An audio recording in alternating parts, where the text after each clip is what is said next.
बिस्मिल्लाहिर रहमानिर रहीम। अल्हम्दुलिल्लाहि रब्बिल आलमीन। अर्रहमानिर रहीम मालिकि यौमिद्दीन। इय्याका नअबुदु व इय्याका नस्तईन। इहदिनस सिरातल मुस्तकीम। बिस्मिल्लाहिर्रहमानिर्रहीम। तस्हीह कुरान कोरस के असबाक अल्हम्दुलिल्लाह अपने इख्तिताम की तरफ जा रहे हैं।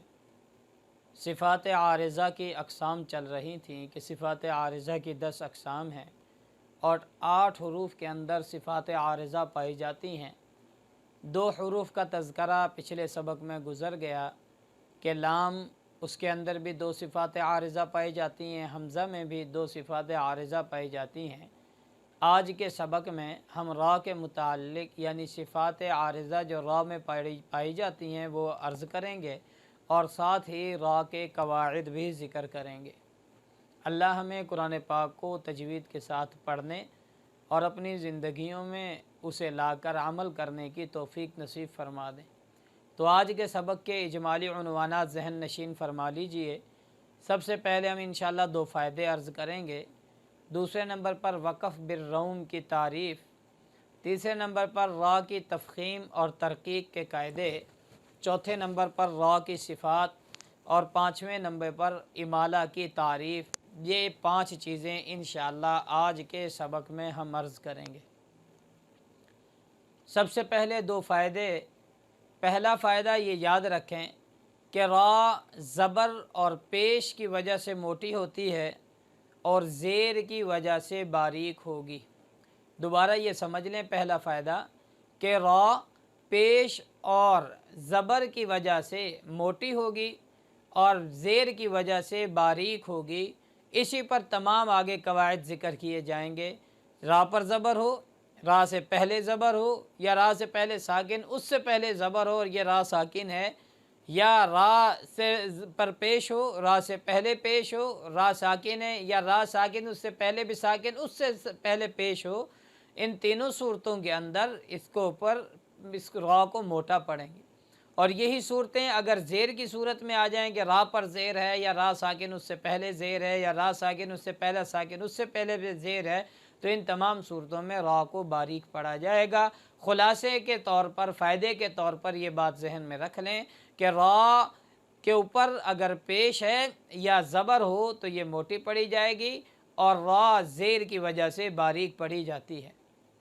दूसरा फ़ायदा कि रा मुशद्दद यानी वो रा जिसके ऊपर तशदीद हो, ऐसी रा ये एक रा के हुक्म में है, 2 रा के हुक्म में नहीं। जब ये एक रा के हुक्म में है, ये बात हमें समझ में आ गई, तो ये भी पता चल गया कि इस पर पेश हो या ज़बर आए तो मोटी होगी, ज़ेर आए तो बारीक होगी। कोई आदमी ये नहीं कह सकता कि ये रा 2 साकिन 2 रा हैं, पहला साकिन दूसरा मुतहर्रिक, लिहाजा रा साकिन हो तो उससे पहले जो हरकत उसका एतबार करें। जैसे मिन शर्री, अब होना तो यहाँ पर यह चाहिए कि यहाँ जिस तरह लोग कहते हैं कि रा साकिन है जी, इससे पहले ज़बर आई तो मोटा शर्री, लेकिन इसको शर्री नहीं पढ़ेंगे, ये रा मुशद्दिद है और मुशद्दिद जो रा होती है उसको उसके ऊपर जो हरकत है उसका एतबार किया जाएगा। उस एतबार के वजह से उसको जो हरकत उसी के मुताबिक पढ़ेंगे। ज़बर या पेश हो तो मोटा, ज़ेर हो तो बारीक। मिन शर्री मोटा नहीं करेंगे बल्कि मिन शर्री इसको बारीक करके पढ़ा जाएगा। दूसरी चीज़ है वक़फ़ बिर्रौम। वक़फ़ बिर्रौम किसे कहते हैं? वक़फ़ बिर्रौम इसको इस्तिलाह में कहते हैं कि जो हरकत आखिरी हरफ पर हो, जब उस पर वक़फ़ किया जाए तो उस हरकत का तीसरा हिस्सा पढ़ा जाए। यानी जिस हरफ पर आपने वक़फ़ किया है उसकी हरकत का तीसरा हिस्सा बिल्कुल बराए नाम पढ़ा जाता है। इसको आम अल्फाज में यूँ कहेंगे कि वक़फ़ बिर्रौम वो है कि जिसकी हरकत को आहिस्ता अदा करना। जैसे वल फजरी, इसके नीचे रा है, वक़फ़ पूरा करेंगे तो वल फजर, और अगर इसके ज़ेर पढ़ेंगे तो वल फजरी। ऐसे महसूस जैसे रा के नीचे हमने ज़ेर पढ़ी है। मुंतसिर, इस तरह पढ़ना कि रा के ऊपर हम पेश को सिर्फ़ और सिर्फ तीसरा हिस्सा इसका पढ़ेंगे। वक़फ़ बिर्रौम इसे कहते हैं। اب ہے را کے تفخیم اور را کے قاعدے۔ را کے دو قاعدے ہیں، دو صفات ہیں، تفخیم اور ترقیق۔ اور تفخیم یعنی جہاں پہ را کو موٹا پڑھنا ہے کل 12 مقامات ہیں، اور ترقیق جہاں پر را کو باریک پڑھنا ہے کل 7 مقامات۔ ہم نے آسانی کے لیے 12 مقامات کو 7 میں بند کر دیا ہے، اور 7 مقامات جو باریک کے ہیں اس کو 5 میں بند کر دیا ہے۔ تو پہلے را کو موٹا یعنی تفخیم کے جو قواعد ہیں وہ ہم ذکر کریں گے بمائے امثلہ۔ تو سب سے پہلا قاعدہ کہ را مشدد ہو یا غیر مشدد، اس پر زبر یا پیش ہو تو را موٹی پڑھی جائے گی۔ گویا کہ اس کی 4 صورتیں بن جائیں گی۔ نمبر 1 کہ را مشدد ہے اور اس پر زبر ہے۔ نمبر 2 را مشدد ہے اس پر پیش ہے۔ نمبر 3 را غیر مشدد ہے اس پر زبر ہے۔ نمبر 4 را غیر مشدد ہے اور اس پر پیش ہے۔ یہ 4 صورتیں جس کو ہم نے ایک صورت میں بند کر دیا ہے، ان چاروں صورتوں کے اندر را کو موٹا پڑھا جائے گا۔ را مشدد اس پر زبر ہو جیسا کہ الرحمن، را مشدد اور اس پر پیش ہو جیسا کہ مرو، را مشدد پیش ہے اس کو موٹا پڑھیں گے۔ اور را غیر مشدد اور اس پر زبر ہو جیسے رحیم، اور را غیر مشدد ہو اور اس کے اوپر پیش ہو جیسے ربما۔ یہ 4 ہیں، اس کو پہلا قاعدہ ہم نے عرض کیا، اس میں 4 صورتیں اس کی بن جاتی ہیں۔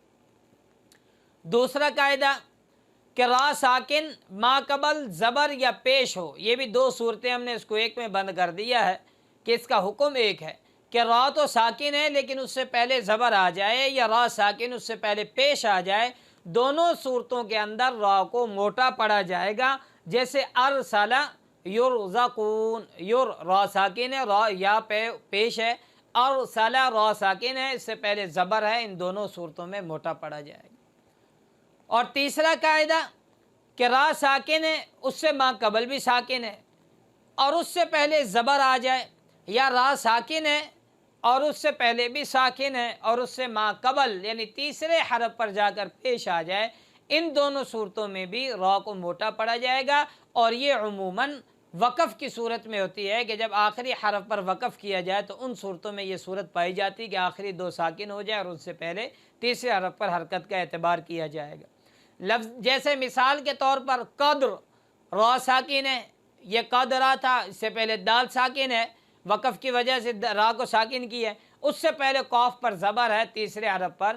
اور اسی طرح بکم العسر، عین سین را، را سے پہلے ساکن ہے اور اس سے پہلے پیش ہے تیسرے حرف پر، ان دونوں صورتوں میں بھی را کو موٹا پڑھا جائے گا۔ اور اگر چوتھا قاعدہ کہ را تو ساکن ہے لیکن اس سے پہلے زیر کسی دوسرے کلمے میں، یعنی دونوں کلمے علیحدہ علیحدہ ہو جائیں، زیر آ رہی ہے اور وہ دوسرے کلمے میں آ رہی ہے، تو اس صورت میں بھی را کو باریک پڑھیں گے۔ جیسے رب ارجعون، ربی ارجعون، یہاں را کو موٹا پڑھیں گے، باریک نہیں پڑھیں گے۔ حالانکہ را سے پہلے زیر کی وجہ سے اس کو باریک پڑھنا چاہیے تھا، لیکن زیر کیونکہ دوسرے کلمے میں اس کلمے میں نہیں ہے، اس وجہ سے یہ را کو موٹا پڑھا جائے گا۔ اور نمبر 5 قاعدہ کہ را ساکن ہو اور اس سے ما قبل زیر ہے لیکن زیر عارضی ہے، کسی وجہ سے آئی ہے، حقیقت میں موجود نہیں، اس صورت کے اندر بھی را کو موٹا ہی پڑھیں گے، را کو باریک نہیں کریں گے۔ جیسے ارجع، ارجع، ارجعنی، اس کو پڑھیں گے، باریک نہیں کریں گے۔ حالانکہ را ساکن سے پہلے زیر ہو، آگے قواعد آپ پڑھیں گے، اس کو باریک پڑھنا چاہیے تھا، لیکن یہ جو زیر ہے یہ زیر عارضی ہے، اصلی نہیں، پہلے سے نہیں، اس وجہ سے اس میں اس کا اعتبار نہیں کیا جائے گا۔ اور اگر را ساکن اس سے پہلے زیر ہے تو پڑھا بھی اس کو باریک چاہنا چاہیے، لیکن را ساکن کے بعد حروف مستعلیہ، موٹے حروف خص ضغط قز، ان میں سے کوئی حرف اگر آ جاتا ہے تو اس را کو پھر موٹا پڑھیں گے، باریک نہیں پڑھیں گے۔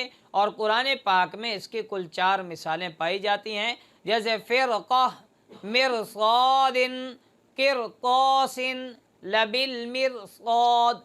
تو ان چاروں کے اندر آپ دیکھیں کہ را ساکن سے پہلے زیر ہے، اصول کے مطابق اسے باریک ہونا چاہیے تھا، لیکن ہم موٹا کر رہے ہیں کہ اس کے بعد حروف مستعلیہ آ گئے۔